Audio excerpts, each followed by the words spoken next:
Greetings and salutations, friends, and welcome back to 40k Explained, where today we're going to have a look at warp travel, how the Imperium crosses the vast galactic distances between the stars, the cold, dead, empty, desolate void of space. And 40k, of course, has its own take on this most integral part of most science fiction settings, space travel. Whilst it uses elements of a fair few other settings, it gives a little bit of a spin to it. We will be talking purely about warp travel today, although the Imperium also does utilize real space travel too. Between planets, for example, warp drives are not used because that would be incredibly risky and probably not worth it in the slightest. Additionally, some solar systems that are relatively close to one another may also make use of real space travel, where gargantuan bulk traders travel from solar system to solar system, carrying with them immense cargoes that they are going to cash in on and then fill their holds up once more with local goods and then bring it to the next star system, and so on and so on. This is a much slower form of travel than warp travel, but it is also available to the masses. Whereas warp travel requires a whole lot of highly delicate, intricate, rare, and complicated technology, not to mention the services of one of the navis nobilitae, real space travel, that in reality only requires a big engine, a basic civilian-issue shield to take care of asteroids, debris, and small rocks, and someone capable of steering the ship.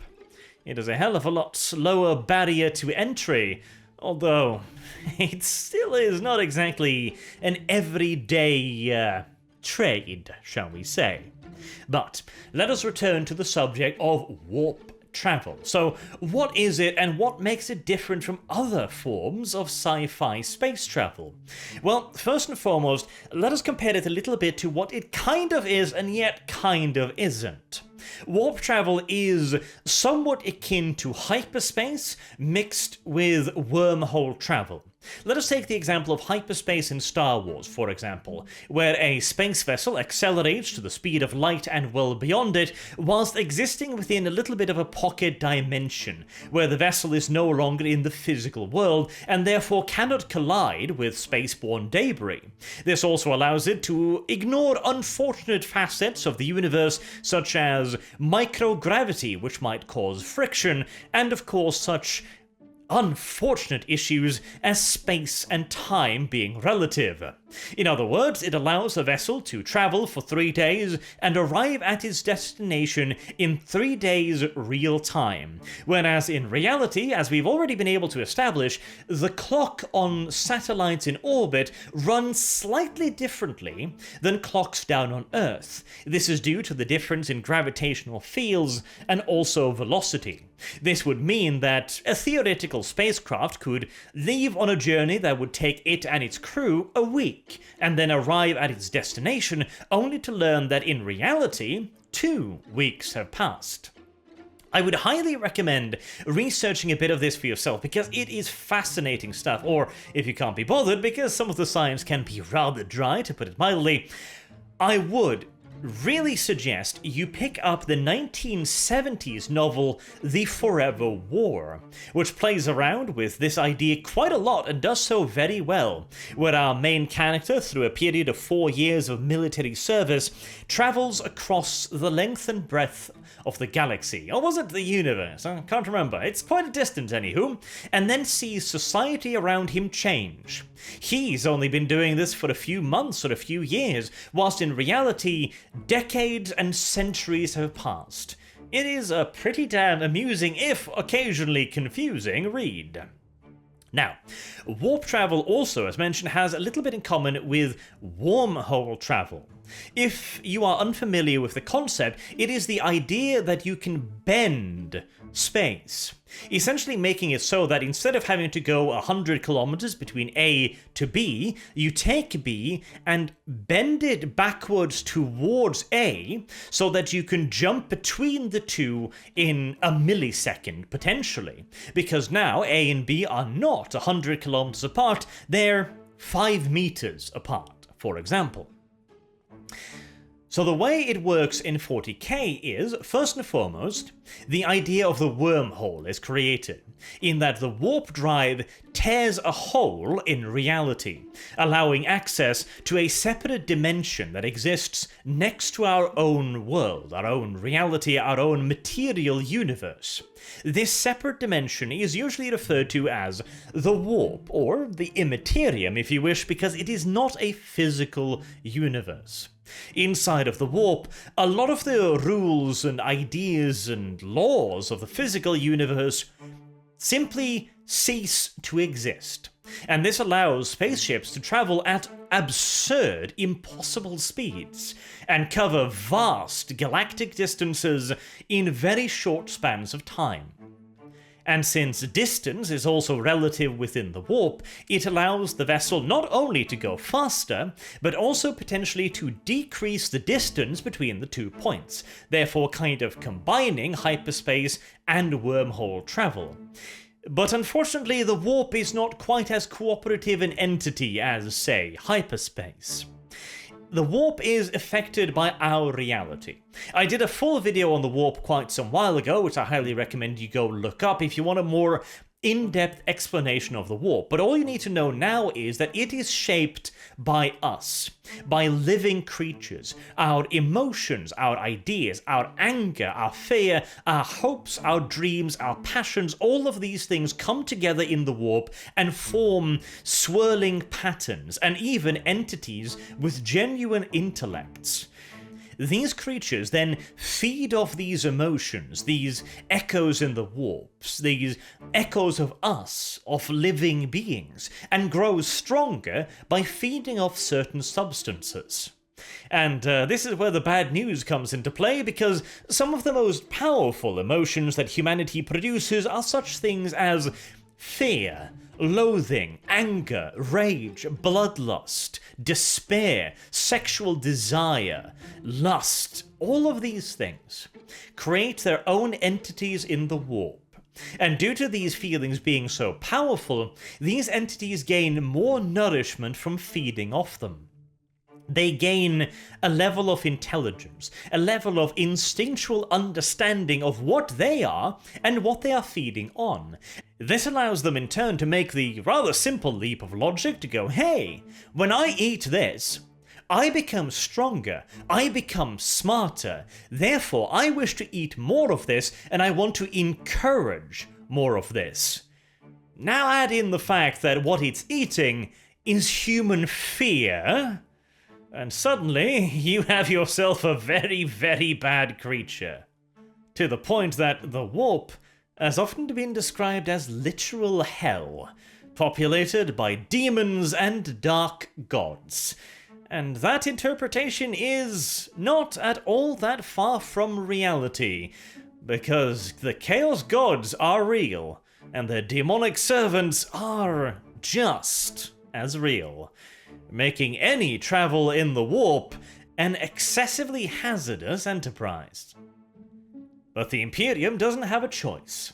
Real space travel is far, far too slow, and they do not possess the same control over the warp as the Eldar once did with their webways. Another subject I did cover in another video if you're interested in knowing what that is, but it is essentially tunnels through the warp that allow a vessel to travel utilizing all of the good features of the warp, shorter distances and higher speeds, without running into most of the unfortunate side effects, such as having the entire crew be devoured by demons, for example. So how exactly does this necessity work then? Well, first and foremost, you have the vessel itself. It is equipped with 3 important pieces, all of which are absolutely necessary for warp travel. The first is the warp drive.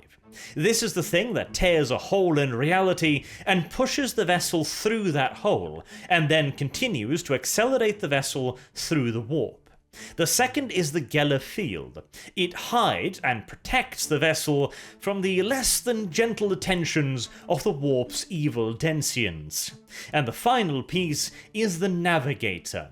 This is a human that possesses a very specific form of mutation that allows him to peer into the murky depths of the void without going insane and without having his soul gnawed out by the monsters that dwell within.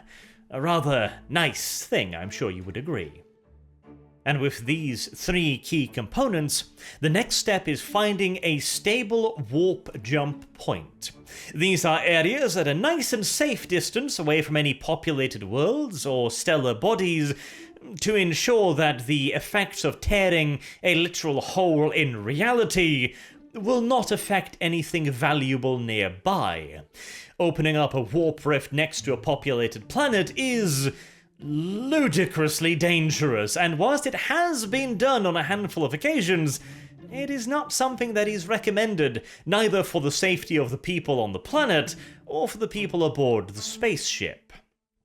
Then, when a stable warp point has been discovered, a warp rift is opened, and the vessel enters the warp.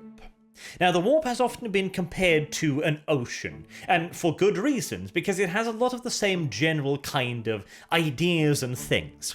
It has quiet areas, the stable warp jump points. It has quiescent ponds and natural harbours, where ships can slip in and out of the Immaterium relatively safely, with an absolutely minuscule risk of something going horribly wrong, and the warp rift, for example, slamming shut all of a sudden, cutting the ship in half, leaving one half at the tender mercies of the demonic hordes, and the other half at the, granted, more merciful but equally deadly void. Presuming this does not happen, the ship's Geller field is activated as it begins its entry into the warp. This traps the vessel in a bubble of reality, in which most of our rules and ideas of the physical universe still exist. It protects both the vessel and the crew, both physically and mentally, from the warp.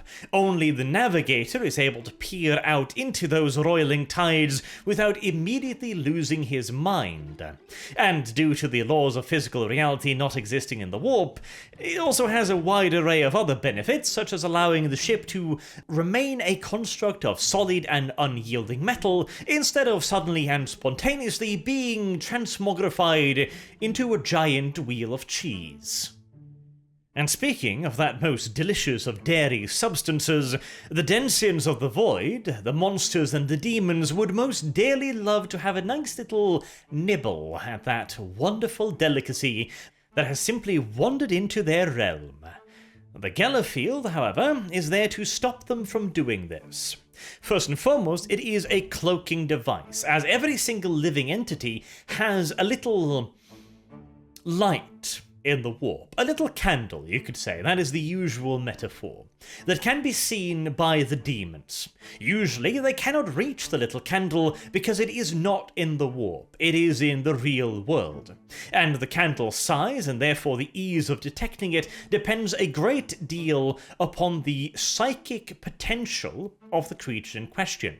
A powerful psyker will attract a hell of a lot more attention than just a normal human, and something like a marsupial or rat will attract very little, if any, attention whatsoever.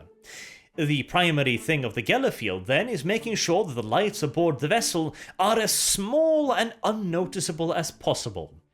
A wise and sensible precaution for anyone travelling through de facto hell, because whilst most minor demonic entities will not be able to breach the force field effect of the Geller field, there are those vast leviathans of that immaterial realm that could pop that pathetic shield like a soap bubble, and lay bare all of the delicious little souls inside to its vicious sharp teeth and claws.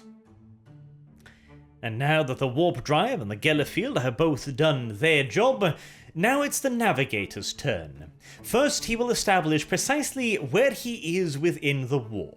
He will peer out with his third eye, the specialized mutation that allows him to see without going mad. It allows him to essentially enforce his own perception onto the warp. He can go, like, okay, that is a river, because that is a safe, stable current. That over there is a nautical storm, because that is a warp storm. Whilst that over there is a nice, quiet, shallow harbour for me to enter. So that is probably then a stable warp jump point, which I can enter and exit. Each navigator has his own mental image of how he views the warp. Some views it like astropaths view messages. Some see colours, some feel directions, some might even use smell to navigate, and so on and so on. They're all equally valid and equally dependent upon the skills of the navigator, and they are of paramount importance. Some areas of the warp can be very cooperative, nice, stable currents that lead a ship with minimal real steering or intervention from the navigator from one point to another. Whilst other areas can be exceedingly uncooperative. They can be nebulous and vague, giving the navigator very little idea of where he actually is. And if he is caught in a particularly harsh area, or even within a storm, then his one single constant reference may also be blotted out. That reference being the light of the Astronomicon, created by the most holy God Emperor on Terra. This is the only constant in an ever-changing universe in which the only rule is that there are no rules. And this beacon is enforced upon the warp rather than being a natural part of it. And using it as a reference, the navigator can determine roughly his position via the other known areas of the warp. However nebulous and shifting they may be, they will at least allow him an educated guess as to his direction of travel, where he is, and where he is to emerge. But even at the best of time, warp travel is unpredictable. It could take a week to travel from one destination to another. It could take 2 weeks. It could take 3 weeks. It could take a year, or hell, it could take a day. And that is, of course, only the shipboard perception of time. The real universe's perception may be vastly different. There are several examples of vessels entering the warp, spending a few weeks inside of it, and then appearing out into a galaxy that has aged a millennia or more. And the reverse has also happened. A vessel could have spent decades in the warp only to emerge out into reality, realizing that hours have passed, and they have barely traveled a few dozen kilometers from the area in which they started. And this is by no means the only things that could go wrong. A vessel could become so hopelessly lost as to be stuck in the immaterial tides forever, eventually becoming a ghost ship drifting around in the warp and potentially running into other drifting void ships, merging together in unholy conglomerations of twisted steel and metal known as space hulks.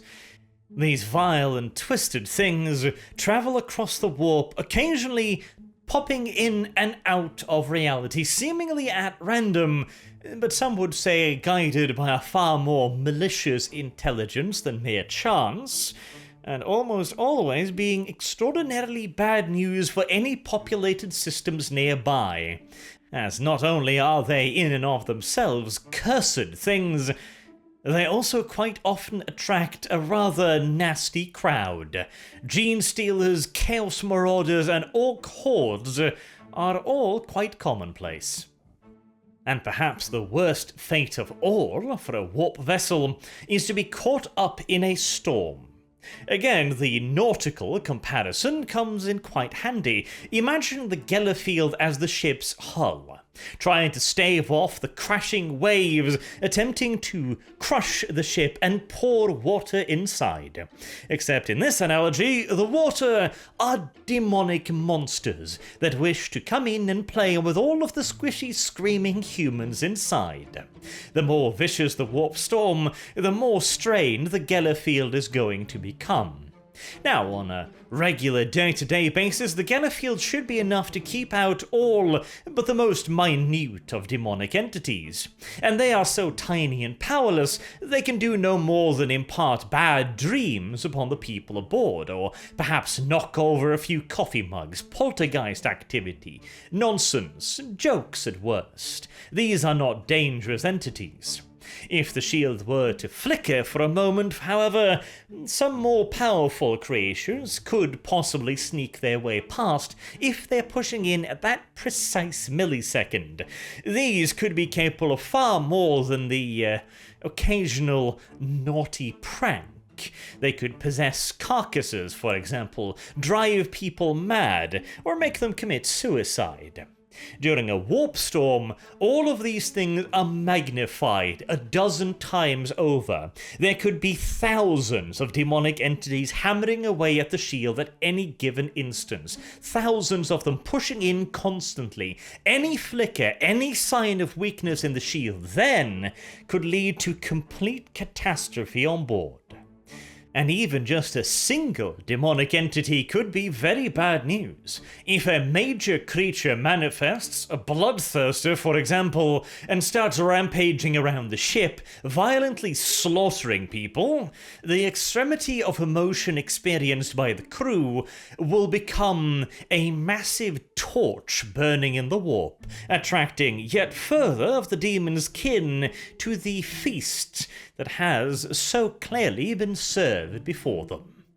In an effort to combat this, most vessels during warp travel will try to minimize the activity on board wherever possible, and during extenuating circumstances like a storm, most of the personnel would be sequestered to their private bunks, where even should they turn into a blood-crazed killer or be possessed by a demon, they are unlikely to be able to inflict too much damage on their surroundings.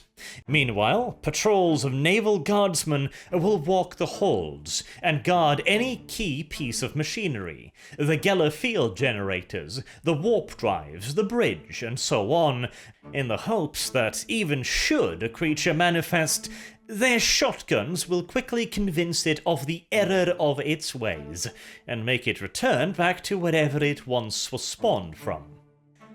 If this should not happen, of course, then it is the worst-case scenario. For more than one reason. If a vessel is lost in the warp, it does not merely explode, or get split open, spilling its crew into the cold harshness of the void. It does not merely mean death for the people. It means their very souls will be tossed out into the Immaterium to be the chew toys of the demonic hordes for what will undoubtedly for the poor screaming sods feel like an eternity. For remember, whilst the usual rules of time and space being relative may not necessarily exist within the warp, the only constant in the warp is also that nothing is ever completely unchanging. If you're lucky, perhaps your soul will be shredded in mere milliseconds. Or if you are particularly unfortunate, perhaps you will be on the receiving end of a most uncharitable demon-dicking for millennia. Not something I personally would want to risk either way. This, too, is something that the Imperium is painfully aware of, and it goes to great pains to make sure that as much real information about the warp and the creatures that live within it are kept secret, or at the very least, very nebulous to the majority of the Imperium's population. Of course, those who serve aboard warp-faring vessels have their own stories, their legends and tall tales. They understand snippets of the truth, but for their own good, probably, it is best if they never learn the full truth of just how much danger they are in at any given time. For, at the end of the day, the Imperium needs warp travel. Without it, it would simply collapse into 1,000 tiny different little fiefdoms scattered throughout space, with little, if any, way to trade, or bring goods to one side or the other, or to defend each other, to aid one another in need, or possibly even to communicate. It would plunge humanity back into the long night. And no one really wants to see that happen again. Or, well, no one, except for the servants of the dark gods, I suppose. And despite all of the dangers, warp travel is incredibly fast, allowing the Imperial Guard, the Imperial Navy, and the Adeptus Astartes to rush from one end to the galaxy in just about enough time to actually make themselves useful on the other end, instead of arriving a decade or so after the war is over. Which is pretty damn important in a galaxy in which there is only war. Now, I hope this video has given you a little bit better of an understanding of warp travel in 40k. And until next time, I have been Arch. I hope to see you all again soon, and if you like the video, please do consider sharing it around, as that helps out a great deal with the YouTube algorithms. Have a good day.